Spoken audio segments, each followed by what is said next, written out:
So, welcome to the Louise Gallery and Studio YouTube channel. This is going to be a bigger book, so I did the small seascape book first, using the spare bits of paper off the big one.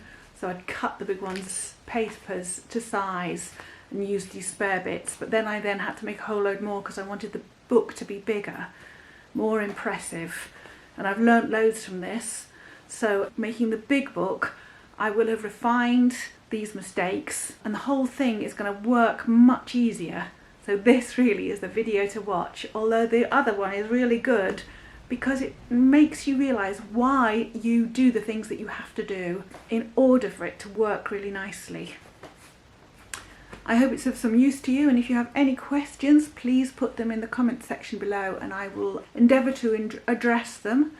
And I'll also do any little videos, just ask. We're going to do gel printing as well at some point. All the best. Hi, I've been doing the bookbinding without using specialist tools. I've been trying to use things that I've got in the studio or inexpensive things. So I've used card that I had lying around. I had spare mountboard card. I've got wallpaper and bits of papers that were left over and bits and pieces that I've painted in order to create it, and I'm doing it very much as a learning process. So as I go on, I'm experiencing what it is you need in order to produce a very professional looking book, and I have made a few mistakes, but that's good because what you do is you learn so much from the mistakes. You can then go on knowing why the process works in the way it does. So I'm going to start with a series of papers that I've painted, and I'm thinking about making a book about the sea, and I've had a really nice time painted both sides of these papers so that when I fold it in half I've got some really nice signatures to go in the book, and on top of these I'm going to put little bits and pieces, envelopes and things in which to put little trinkets and so on about the sea and pictures that I've done about the sea. And the whole thing's going to have this lovely feel to it as well, you know, solid, papery, transient and precious. I've got some lovely textures. This is a wallpaper painted. These are collaged bits and pieces, so this will be one sheet. I do like the lovely dull browns and that, and because it's going to have things stuck on it, these won't be so obvious, the browns, but of course the seas have got those beautiful browns. And on the other side is these lovely splatters with scratches through it. I make a lot of my own textures, so there is one just with gesso and a rolling pin that had squares on it just from craft suppliers, and I just did it arbitrarily all over and then painted it in blue. And this one is another piece of wallpaper with some really beautiful marks on it, so that's going to be really nice as an envelope. I need some more of this. I really love the colours that's come out on it as well. And there's some beautiful blue stuff that I'm going to use. It's taken me a good while to get all these papers together, and the pieces of paper are all different sizes. So I'm going to decide on a size and then start cutting the papers down to size. So I've got a rectangle that you would fold in half to make a sheet, 4 sides of paper, and a sort of size and shape that I can deal with basically at this point. So I'm now going to cut the papers down to about the same size. I can trim them all properly when it comes to the end, but I need to know the size I'm going to have, what I'm going to use in it, and how I'm going to present the things in it, and the size of the cover that I'm going to put on it. One of the problems that I found when I was actually preparing the signatures was making sure that you made the holes along the crease that you've made for the signatures, so along here, because if you lay them out flat and punch the holes through and you haven't got this exactly in the right place, then your holes get put slightly to one side of the fold, and of course when you put the signatures together that looks pretty ugly because there's the fold and then the holes slightly to the left or the right of it. So I researched it on YouTube and looked at everybody and how they do it. When you measure for the holes of your stitching, it's really important to use a piece of card or plastic that's going to maintain itself throughout the process, you know, not start ripping and the holes won't get wider. What you have to really consider is getting the pieces central in the first place, so that when you actually come to cutting and trimming at the end, they're all beautifully central. It's not going to be nobody's going to really measure it up. It's just got to be really as good as you can get, and nothing is quite exact either with all this, because it's all done by hand. Okay, so when you actually consider where your holes are going to be, you've got to have it within the, you know, a strong enough position. If it's too close to the edge, it'll rip, and you've got to have enough stitching through there that you know it's going to come in from the back in the beginning and it must go out to the back at the end. So I've got 2 inches, 1.5, 2 inches, 1.5, 2 inches, and that's how it works for this, with the broader, bigger stitches on the inside of the signature in order to hold it better. You then measure it out on your template, make your holes with your little punch, and I mean, I've creased it there. This is a really good little template. It's just a piece of plastic corrugated card. Okay, and then fix all your sheets in position first before you start doing your holes. And this just takes a bit of time, that's all. Look at me, I'm absolutely filthy, sorry. I have cleaned my hands, they've just been painting with lots of different colours.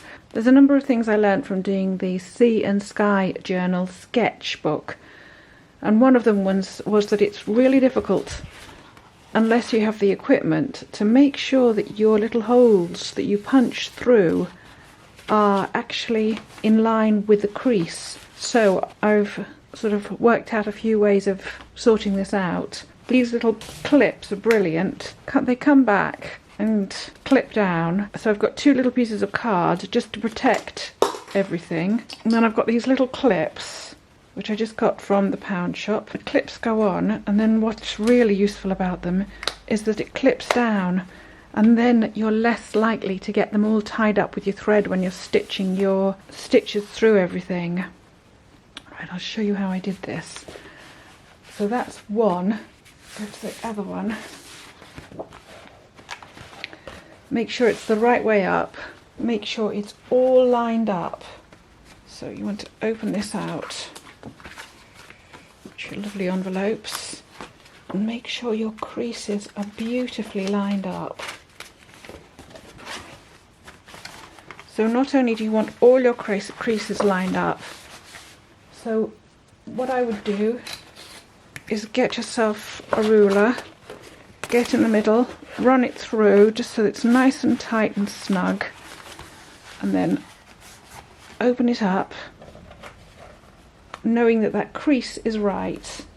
Make sure it's pretty central, that everything's sitting nicely, and then put in your clips. This is before you even mark it, so you really know that it's in position.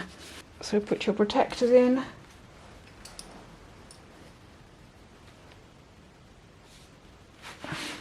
Okay. Right, I'm just going to do that again.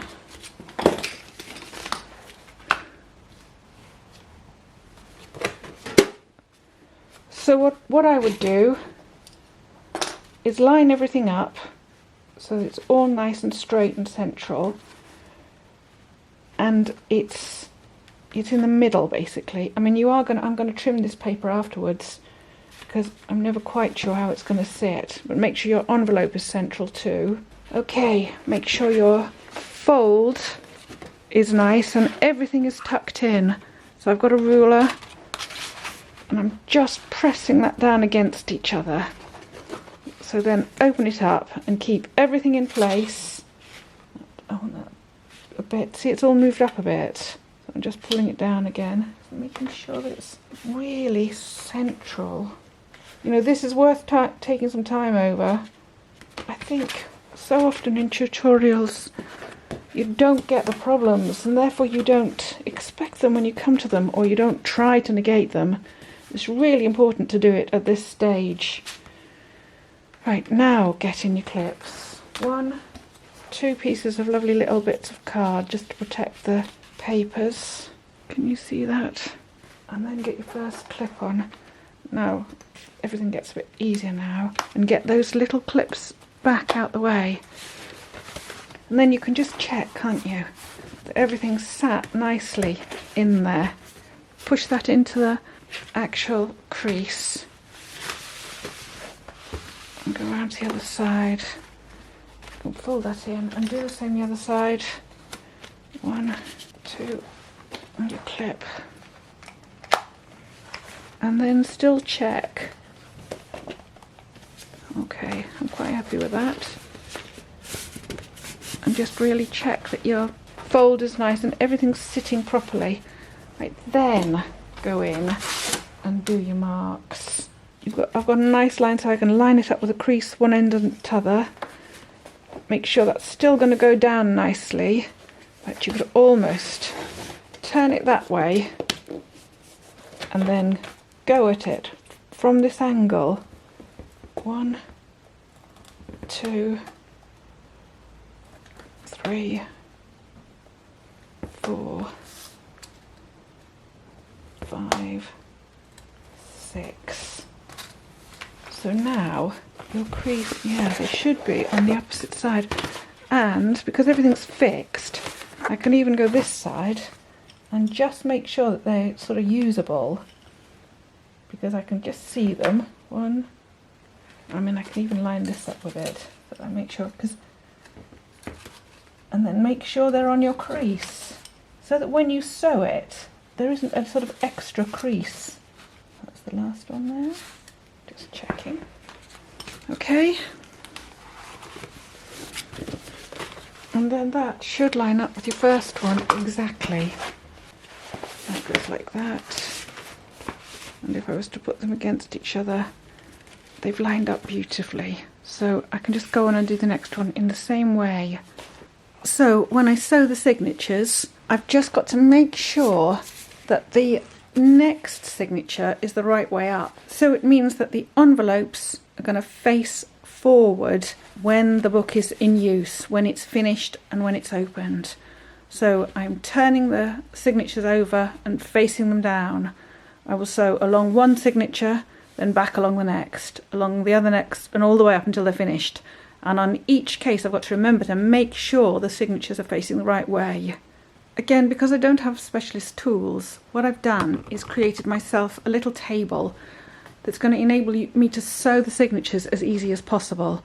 So I've got a little ledge to put the signatures on. It's nice and clean. I put new clean paper down, new clean paper on the table I'm using, but also I've got these, and I'm going to run a piece of string along between them. All they are little clamps that I got from a discount centre, and they happen to clamp nicely over this lip on the edge of my table. But I mean, you could clamp down a lip and then clamp these on, but the idea is just to get a piece of string running across here. I'll just do that now. Tie a piece of string between the two, and it's nothing special.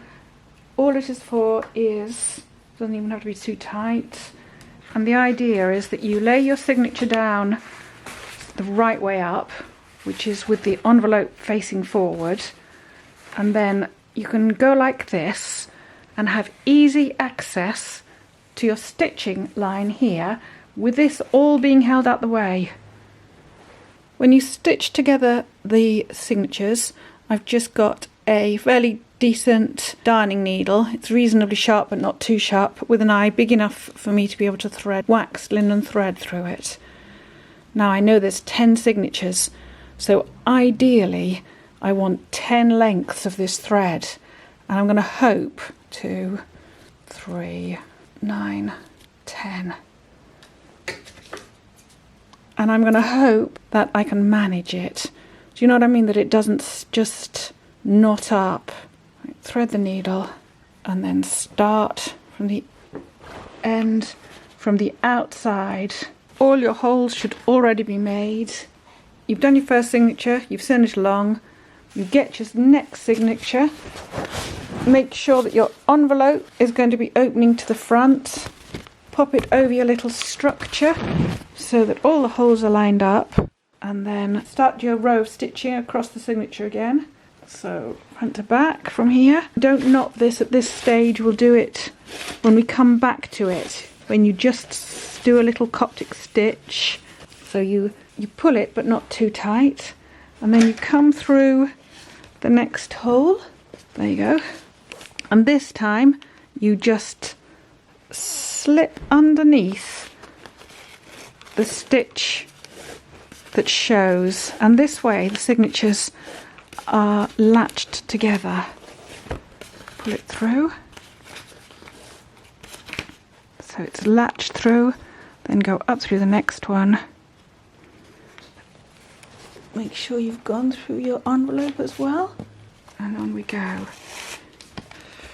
Next one, and again just latch underneath the stitch, pull it through, go back through the next one, and finally come out through the last hole. This is when you just make sure everything's reasonably tight, but not too tight, because it will all come together in the end. I'm just making sure that it's pulled through. That's pulled through. That's pulled through. And then I'm just simply going to knot it at the end. Left over right, and then right over left. And then right over left. Now you can sew this end in if you want, or tidy it off when it's all stuck down at the end. So take this one out.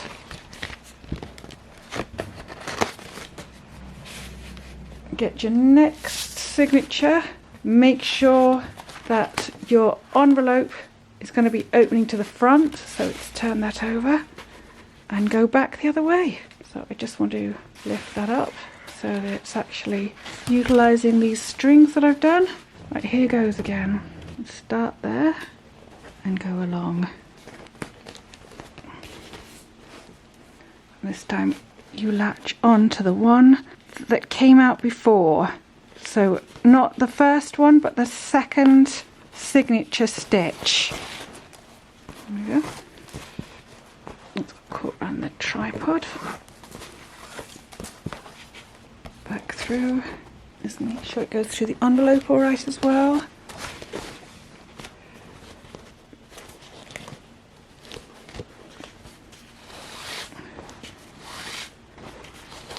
Through that one, over the one you've just done, the stitch, the signature you've just done,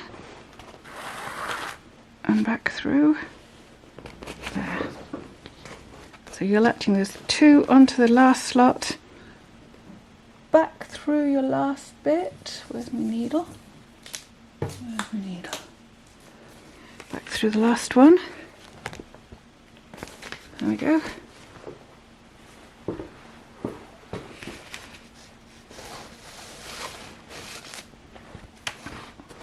And this time you're going to notch, and this time you're going to hook it into this one. So you go through from the front to the back. This is when a curly needle is useful, and I do have curly needles. So you just go front to back, pull it through, and then go through your loop, front to back, and just pull it.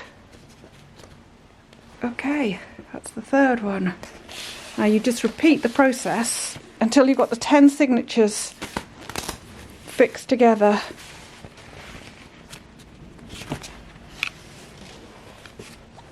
Okay, here goes again.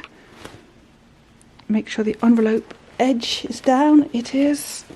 And on this one you go through the stitch that you last did. So the last signature stitch again,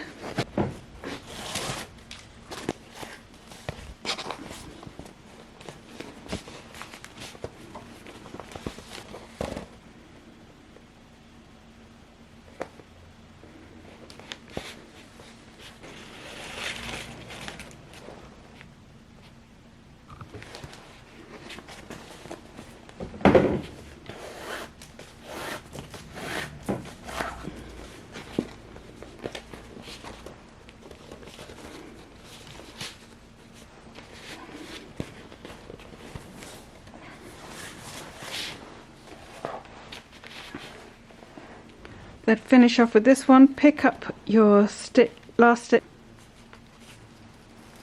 pull it through until there's a little loop like so, and then come up through the back of it.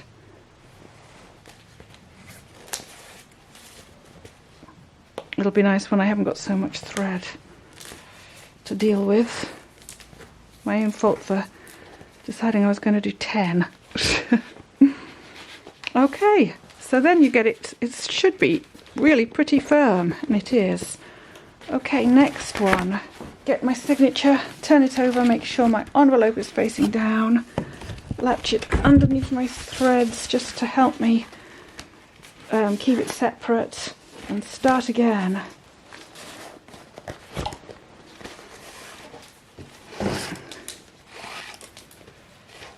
One. Right, I'm going to get out of the way now. So that was the 9th. I've got one more to do. I'm just going to show you the knot again, this bit. So you go back to your last, in between your last two signatures, from the outside to the inside.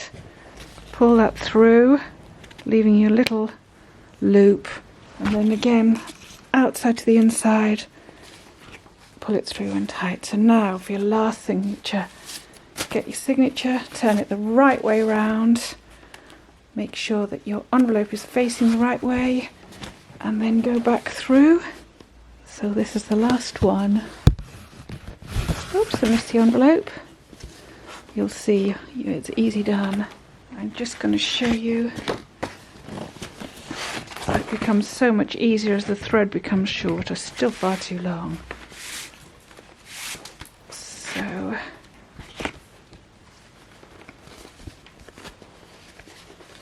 just take your step along. I have made a mistake on one of these. It's so easy done. I tend to do everything a little too fast.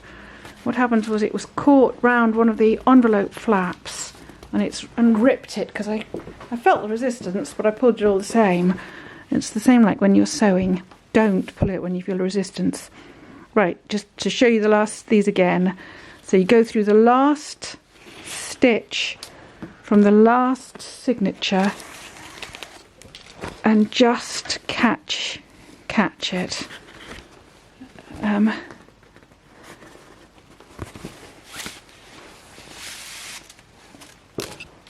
back through again.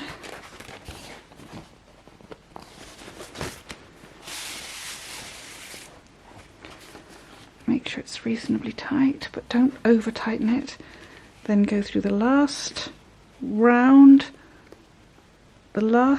or just underneath the last stitch of the last signature. So it's like that. Then you pull it through, back through to your envelope and your inside of your fold. And the last one, so out the other end. So now it's just a question of making sure that last one is nice and tight, everything's nice and lined up. So I'm going between the last two signatures, front to back. Get yourself your loop, like so. Oops, what's that? That's the initial piece I left out, and front to back again. Piece of thread's getting in the way, but it's nothing to do with this bit. And then just make sure that's reasonably tight. And then this piece of thread was from the beginning. It somehow got caught up inside it, and I'm just going to double knot it. Now I'm just going to trim these. I'm not too worried about this because it's going to be covered up. So what you will end up with is this lovely little pattern where it's latched into each other, so it's holding the signatures together and it's all knotted with a Coptic stitch at the end. However, there's still one further stage. You clamp this down, rub glue into it, put a piece of bonding strip over it, and then leave it overnight to dry. Now, you would normally use a book clamp for this, and I do have one, but I'm going to show it to you without a book clamp. and I'm just going to use 2 pieces of wood and my clamps. The next bit is to get all the signatures that have been sewn together, tap them so that the end is lovely and square, and then because I haven't got, well, I have got a book press, but you probably haven't, I'm putting them between 2 pieces of wood which I had left over from bits and pieces, keeping it nice and square and even. Put the 2 pieces of wood over, and it doesn't matter about the end pages because they are going to be the inside pages. They're going to be stuck down to the actual cover of the book. So now I'm going to clamp it in the middle just to start, and maybe you might need some help here because you really do need it still to keep nice and flat and square. So I'm going to clamp it in the middle, then I'm going to make sure I've got some more. See, look, see those signatures aren't straight there. I'm going to just make more of an effort there. I know that they're not exactly right because I'm going to trim this all afterwards, but I want to make them as square and as nice as I can because I'm going to glue this and then that's it, isn't it? I don't get a second chance. So try again. 1, 2. Right, I'm doing the middle first, but I'm going to remove that one. So on the outside, I just want some more clamps and clamp this end. Because when I apply the glue, I want to be able to access it. Okay, so I'm going to remove that one because I want to be able to access the actual edges. Right, that's opened up a bit, but when I put the glue on, I shall squeeze that together some more. You see, the whole thing is that it's supposed to be so tight that when you put the glue on, it doesn't seep through. In which case, you see, if it seeps through, it might glue the signatures together a bit. It has done a bit on this. It doesn't matter so much on these because, of course, you can paint them over because they're hand painted in the first place. But if you had posh paper and all the rest of it, you wouldn't want to. Right, get your bookbinding glue. So with a neutral pH adhesive. It's up to you what you use. I like the stuff. Put some in a container. Take the middle one out. Now, some people apply this with their fingers just so that they can feel how it's going in, and you sort of rub it into it, but you're not pushing it into the grooves. You're really rubbing it so that it covers and goes into those areas, but without seeping through into the signatures, so it sticks it together. You can do it like this.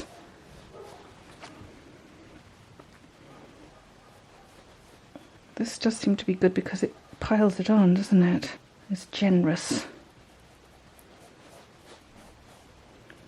You can get the strings down. Okay, so you get the gist.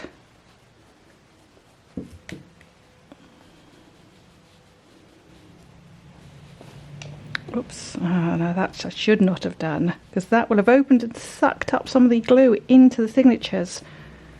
It's amazing how you learn as you go along, you know. I'd never do that again.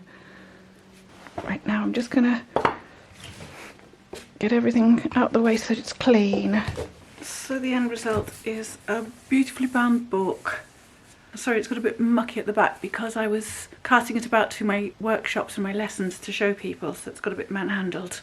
The edges are finished so that when you see it with the cover on, when this will be the cover, I'll cover this with nice fabric, which I haven't yet designed. You'll just see these lovely little ends. And of course, when you look inside the book, this is the right way around. All the pages open beautifully. This is the bit that's going to be stuck down onto the cover. So this will be the front page. And then each of the envelopes is going to contain its own little picture. So that there's these treasures you find within the envelopes and within the pages. I mean, the idea was that it was going to be some sort of a sketchbook, but it's more of a homage to the sea. And even that one without the picture inside, with just the water flowing over the pebbles, almost stands on its own. So it's quite a nice sort of reference to the sea. Let's see if I can find you another envelope. Oh, there's an envelope with a bit of an image in. I need to trim those envelopes a bit more so that they sit down nicely. There's that one. So you get these lovely little treasures every once in a while throughout the book as well. This is one of my favourites. This is a collage of scales. I did one and I called it Fisherman's Trophy, the skin of a mermaid's tail. So there you go. So what's in that one? Nothing. So next video is going to be me covering the cover of this book and doing the spine and putting it together. But I just didn't want to rush it. I didn't want to do it all at once because I want to really experiment with the cover. I want to make sure that it looks and, you know, fits this book nicely. There's so much work gone into this book now. I just want it to look really well in the end. Thanks for watching, and if you have any questions or any queries, or if you'd like something covered, for instance, I haven't shown you how to do the envelopes, how to measure the envelopes, or any particular page that you like, or anything. There, you see that's caught. I'm going to have to trim these down a bit. Just let me know. Put it in the comment section below. Thanks for watching. I hope you got something out of it. All the best.